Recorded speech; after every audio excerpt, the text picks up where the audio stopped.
আসলে রাত বাজে প্রায় 11টা। আমি এই জায়গায় বসে আছে হচ্ছে শিববাড়ির মোড়ে। হুম সো একটা কথা ভাবতেছিলাম যে এই যে পিছনেরটা যে জিনিস এটার দাম নাকি 36 কোটি না 36 লাখ, মেবি অনেকদিন আগে দেখছিলাম। বাট হচ্ছে এই জায়গায় যে মানুষ শুয়ে আছে, হুম ওদের দাম কি আসলে? এক্স্যাক্টলি ওদের দামটা কি? কথায় আছে না যে মেয়েরা বলে যে মেয়েদের কোনো নিজস্ব বাড়িঘর নেই, ওরা প্রথমে বাপের বাড়ি থাকে, দেন হচ্ছে স্বামীর বাড়িতে। না, আমার কথা হচ্ছে ভাই, ছেলেদেরও বাড়িঘর আছে, ছেলেদের নিজস্ব বাড়িঘর আছে, বাট ওরা নিজস্ব বাড়ি থাকলে ওরা নিজের বাড়িতে থাকতে পারে না, ওদের থাকতে হয় ভাড়া। So sad. এই যে আমি দেখতেছি অনেকক্ষণ যাবৎ যে অনেক মানুষগুলা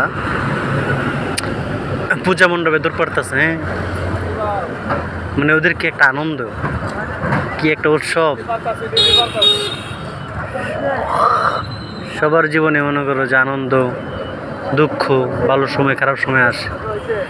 তো ছেলেদের জীবনে আসলে দুইটাই ইম্পর্টেন্ট, কারণ খারাপ সময় না আসলে আসলে ভালো সময়ের কদর করা যায় না।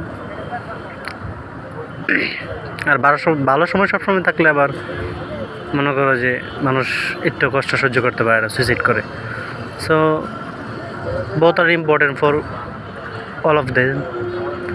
সো যাই হোক,